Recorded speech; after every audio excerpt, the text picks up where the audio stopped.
Olá, pessoal, sejam todos bem-vindos. Esse é um programa JBP Podcast, que é uma publicação oficial da Sociedade Brasileira de Pneumologia e Tisiologia. Eu sou Bruno Pinheiro, sou professor de pneumologia da Universidade Federal de Juiz de Fora e atuo também no hospital universitário dessa mesma universidade como médico diarista e sou um co-editor do Jornal Brasileiro de Pneumologia na área de terapia intensiva e ventilação mecânica. E hoje a gente vai conversar sobre um artigo que muito importante, muito interessante. Ele foi publicado no final do ano passado, no final de 2024, e que aborda a oferta do CPAP através de uma interface capacete-helmet em pacientes levemente sedados e também com formas moderadas de síndrome de desconforto respiratório agudo. Então, nesse estudo foram avaliados os preditores de sucesso em pacientes conduzidos fora da UTI. Para esse bate-papo, nós teremos dois dos autores desse artigo, o Marcelo Alcântara e a Isabela Matos, e eu convido os dois agora a se apresentarem antes da gente começar esse bate-papo. Marcelo?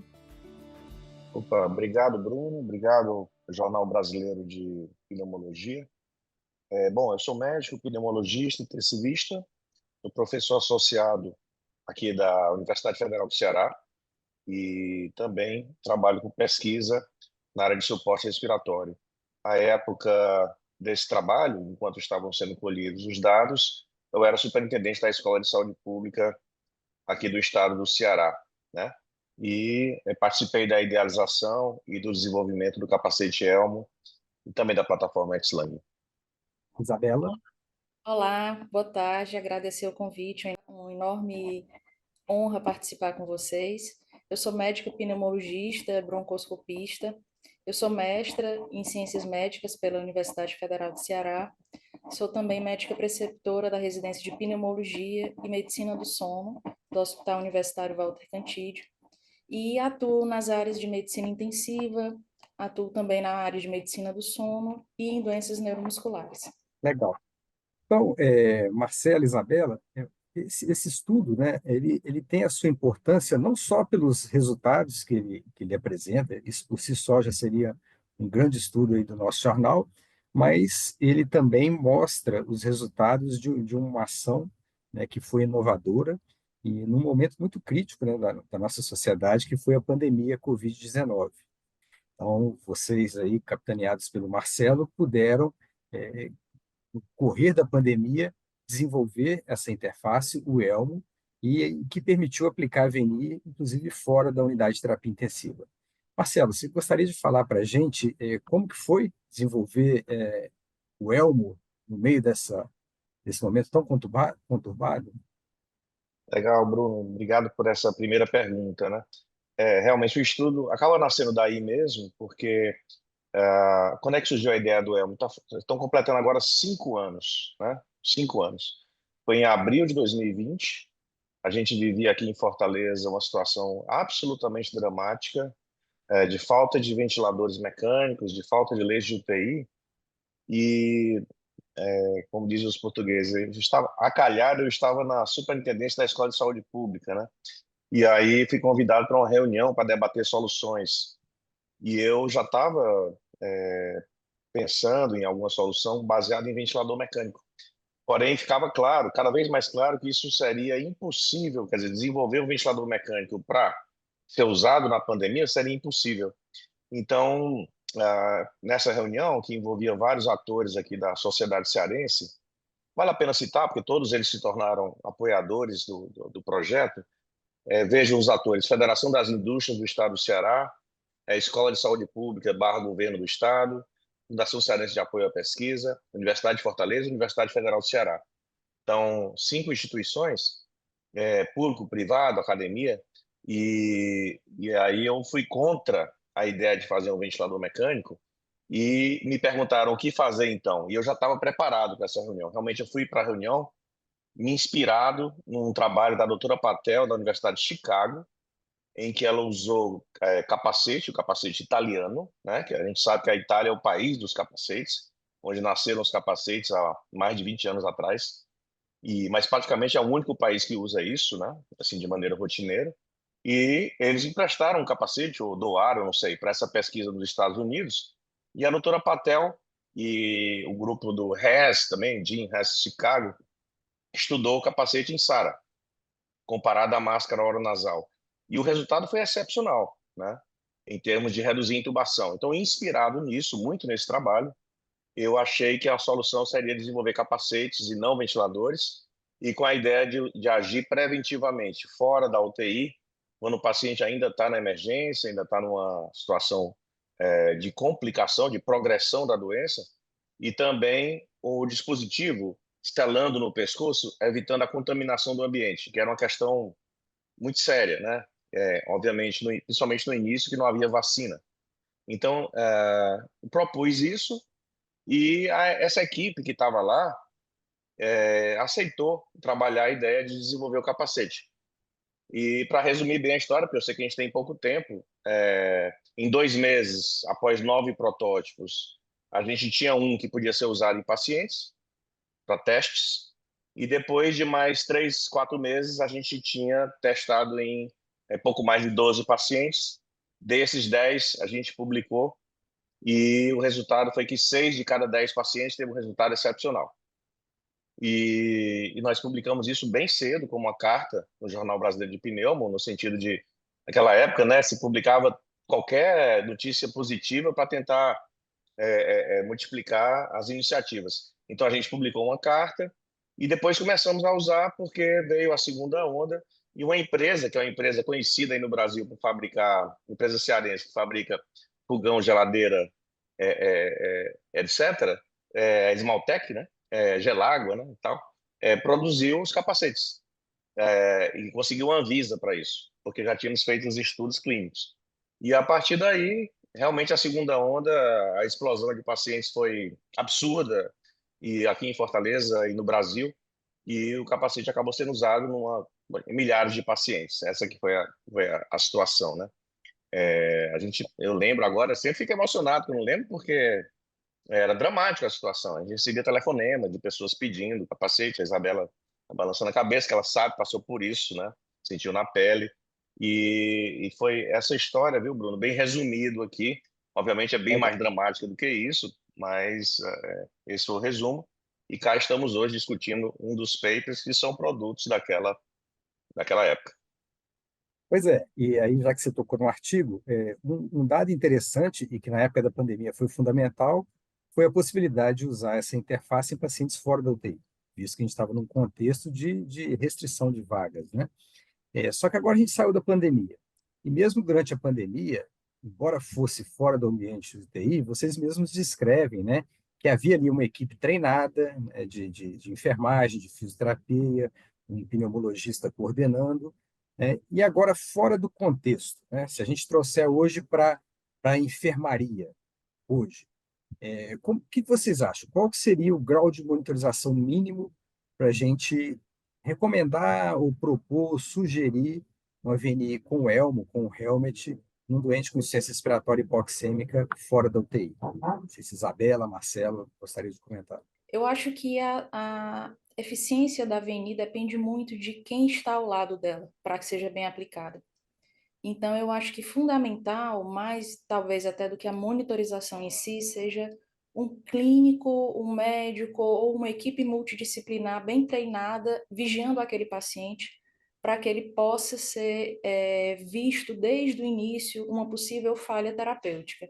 Então, trazendo para o nosso ELMO, que foi falado, né? Na ocasião, a gente utilizou através de um CPAP, né? Ligado a fluxômetros. Então, assim, a monitorização necessária nesse caso foi uma monitorização mínima, né? Sinais vitais, pressão, saturação, frequência cardíaca, mas, acima de tudo, colar no leito para que a gente possa identificar, por exemplo, o uso de musculatura acessória, se a frequência respiratória daquele paciente reduziu, como é que está a própria face do paciente, se ele está mais confortável ou não. Então, eu acho que mesmo fora da pandemia, esse tipo de interface, esse tipo de suporte ventilatório do tipo CPAP, ele pode ser utilizado sim, com segurança, desde que tenha uma equipe bem treinada para poder identificar possíveis falhas de forma precoce para evitar uma intubação tardia. Marcelo, você gostaria de comentar alguma coisa? Além do que a Isabela já falou muito bem, Bruno, eu quero dizer de que o uso de suporte não invasivo em SARA, na verdade, os pacientes com Covid-19 grave acabavam evoluindo com critérios para SARA, era algo que eu temia muito, né? Porque a taxa de insucesso da literatura não era baixa, né? Então, eu tinha muito receio de usar esse dispositivo, ainda mais fora da UTI, numa situação que uma intubação de emergência poderia ser eventualmente complicada, né? Mas eu fiquei convencido que talvez a gente precise realmente refletir de como a gente está traçando essas diretrizes, sabe? Por exemplo, de suporte não invasivo, né? Porque se tem um paciente que precisa usar não invasivo, é um paciente que ainda não está tão grave, ele precisa, portanto, ele está fora da UTI, ele está na emergência, ele tá numa situação em que a gente precisaria fazer uma triagem de risco e escolher esse paciente para ali mesmo usar um suporte não invasivo como um CPAP. No nosso caso, a gente usou um CPAP elevado, de 10, 12 centímetros de água. E eu acho que hoje em dia eu penso bem diferente do que eu pensava. Eu pensava muito no ambiente interno na UTI, só usar isso sob ambiente controlado.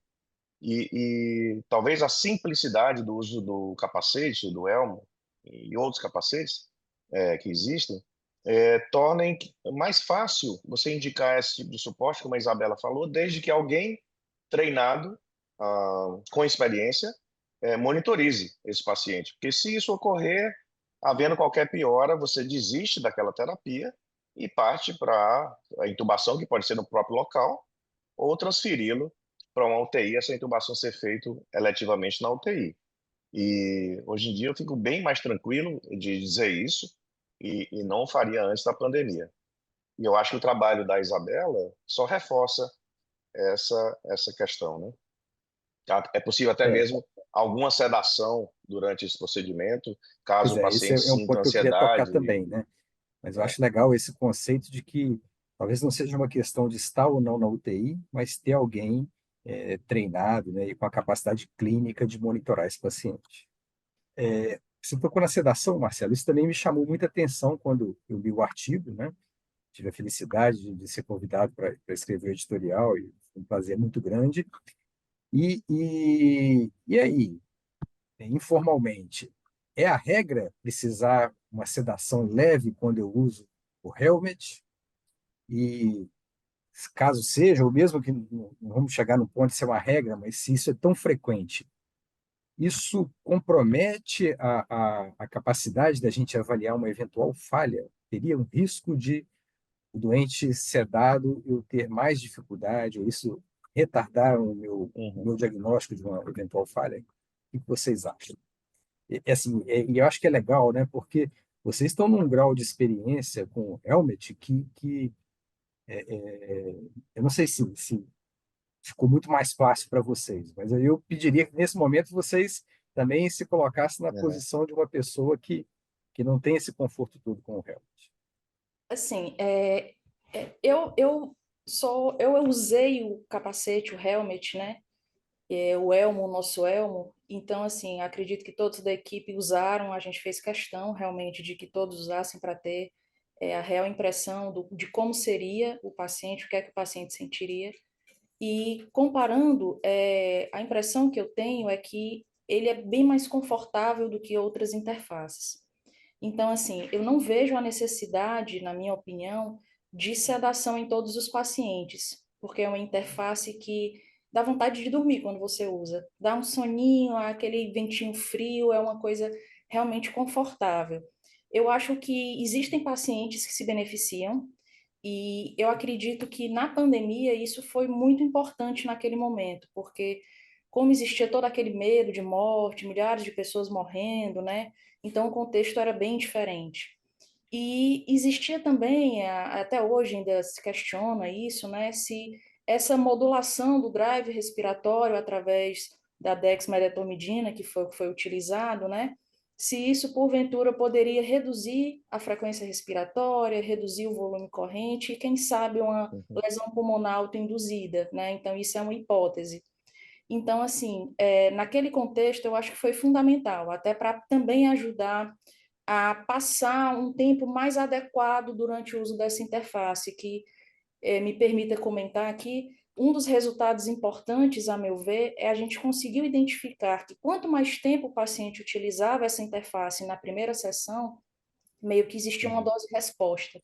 Então, quanto mais tempo ele utilizava, menor a chance dele evoluir mal, dele ser entubado. Então, eu acredito que a sedação, nesse caso, ela foi fundamental também, né? Mas hoje em dia eu Sim. não acho que todo paciente tem essa necessidade. Existem pacientes que vão se beneficiar, mas realmente no Helmet ele é muito confortável, eu não acho que isso seja obrigatório. E mais uma vez, a necessidade de ter uma monitorização da equipe multidisciplinar, da parte médica, para que essa sedação ela esteja no nível adequado, né? Atingindo o RAS de 0, -1, porque realmente a nossa intenção não é sedá-lo completamente, é uma sedação leve. Então, eu acredito dessa forma. Perfeito. Legal.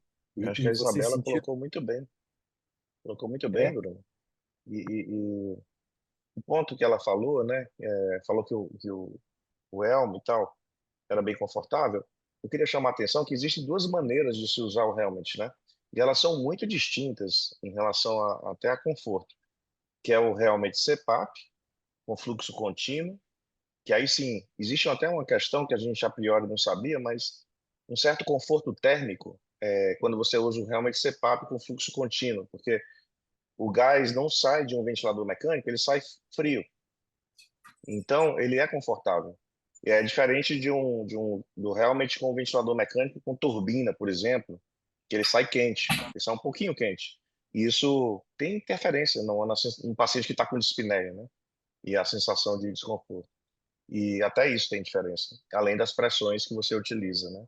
Então, o helmet CPAP e o helmet VNI, inclusive a comparação entre a análise da literatura deve levar isso em conta, né? Não colocar sob o guarda-chuva de helmet estudos que fizeram CPAP e VNI no mesmo bloco de estudos, porque são intervenções bem diferentes. Né? Inclusive, e às vezes a gente vê no mesmo guarda-chuva até diferentes interfaces, né? E realmente eu acho que hoje está Exatamente, claro que, particularmente para hipoxêmica, não dá para eu comparar o VNI que é feito. exatamente, Acho que sei. exatamente. Vocês perceberam alguma dificuldade em termos do espaço morto que acaba que o Helmut tem, reinalação do CO2? E aí, nessa linha, vocês acham que há espaço para essa interface na insuficiência respiratória hipercápnica? O que a gente poderia Excelente tentar pergunta. inferir daí? Eu sei que não é do trabalho em si, mas hoje eu acho que vocês têm capacidade de fazer essas inferências. assim, a literatura fala muito com relação ao aumento do espaço morto devido ao volume do capacete, né, e a possibilidade de retenção de CO2. Mas no nosso estudo especificamente, como a gente utilizou o modo CPAP, isso não é muito um problema, isso é mais um problema no modo realmente 2 níveis de pressão, no modo VNI, né? E existem alguns detalhes também, se você vai utilizar circuito duplo ou não, né? Se tem um vazamento intencional ou não, existe uma série também de Uhum, pormenores a esse respeito. Mas o que a gente observou, na verdade, é que os pacientes, eles lavavam mais o CO2, né? Então, assim, na verdade, houve uma melhora do nível de CO2, ou seja, um clareamento de CO2 durante o uso do capacete. Então, isso para a gente não foi um problema. E com relação a possíveis usos, né, em relação a modo VNI em pacientes hipercápnicos, existem alguns trabalhos pequenos, né, que principalmente da Itália, como o professor Marcelo falou, mas eu acho que a gente está caminhando para isso, para poder utilizar também. Temos, inclusive, perspectiva de fazer doutorado nesse sentido, dando um spoiler uhum. aqui, para poder estudar esse tipo de paciente, vai ser o alvo da nossa pesquisa. Então, mas eu acho que existe sim espaço para isso. Eu acho que a gente vai conseguir utilizar em pacientes hipercápnicos também. Legal. É, A gente está caminhando aí para o nosso tempo, né? E aí eu gostaria de fazer aquela pergunta provocadora, né? quais são os próximos passos, né? O grupo de vocês super ativo, tanto em termos de inovação, em educação médica, agora no Elmo, né? E também publicações, mas especificamente em relação ao Elmo, Marcelo, quais são os próximos passos que vocês têm em programação aí? Ah, legal, Bruno. A gente está vivendo um momento agora sem pandemia, onde a gente consegue, pelo menos, planejar algumas ações, né? Então, a gente quer evoluir em duas frentes, né? Fazer estudos clínicos do uso do capacete em outros cenários que não pneumonia viral, SARA. Então, temos dois projetos que estão focados em edema agudo de pulmão, pós-operatório de cirurgia cardíaca e em DPOC exacerbado. E uma outra linha de frente é a parte tecnológica, que é, por exemplo, a questão da reinalação de CO2 é um problema sério, a meu ver, quando se trata do realmente VNI. E para resolver isso, a gente está estudando. Esse é um estudo de uma doutoranda, a Bettina Tomás. Ela, inclusive, vai agora para a França apresentar no Congresso de Ventilação Mecânica domiciliar um estudo feito junto com colegas de Portugal, com a adição vazamento na saída exalatória do capacete. Você consegue compensar essa fuga, essa adição de vazamento e gerar lavagem do CO2 que fica exalado dentro do capacete, ali em frente à narina e à boca do paciente. Então, isso está dando certo em estudos em voluntários e a gente vai querer fazer esse estudo em clínico. E uma outra linha, ou seja, a adição de vazamento, portanto, pode ser uma solução muito prática, né? E o outro estudo é em relação a sensoriar o capacete, quer dizer, colocar no capacete sensores de CO2, de FO2, de temperatura, umidade e frequência, volume corrente, que é um problema sempre medir o volume corrente numa situação de vazamento, mas é possível hoje em dia com tecnologia resolver isso, né? Então você teria esses parâmetros todos sendo medidos até no helmet CPAP e transmitidos isso para uma base de dados que você possa monitorar. Então, o sensoriamento do capacete para dar mais segurança, porque nem todo mundo vai ter aquela experiência e tal, e você poderia detectar aquele paciente que está entrando em falência, né? A frequência respiratória vai aumentando, o volume corrente caindo, a reinalação de CO2 aumentando, né? Então, se isso ocorre, esse é um paciente que você deve interromper a terapia e já partir para a intubação e deve fazê-lo precocemente, né? Não deve esperar o paciente ter uma falência dentro do capacete. Então, essas são as linhas de frente e a gente quer muito fazer isso em colaboração com outros centros de pesquisa. Uma coisa chave também é ter pessoas com diferentes experiências, diferentes serviços, testando esse tipo de solução, né? Legal. Gente, foi um prazer muito grande. A gente está caminhando para o encerramento aqui, né? E é um orgulho muito grande, eu acho que para toda a pneumologia brasileira e toda a ciência brasileira, né? A gente ter aqui entre nós um grupo tão criativo, tão inovador e tão competente no desenvolvimento dessa tecnologia, né? Num momento tão oportuno e que salvou vidas, inspirou pessoas, inspirou profissionais e pacientes. A gente sabe da repercussão que o Elmo trouxe no Brasil, né? Então foi algo contagiante. Eu percebi isso aqui em Minas Gerais, né? Então acho que vocês estão de parabéns, né? E eu convido aí os nossos ouvintes, leitores, que sigam aí o Jornal Brasileiro de Pneumologia e outras publicações, né? Eu acho que o Brasil hoje tem se consolidado como um forte centro, né, de produção de conhecimento em terapia intensiva, particularmente em ventilação mecânica. Gente, muito obrigado, foi muito legal, um prazer muito grande estar aqui com vocês. Muito obrigado. Nós te agradecemos. Muito obrigado também, Bruno. Parabéns ao Jornal Brasileiro de Pneu. Muito obrigada a todos. Até mais, gente. Obrigado. Até mais.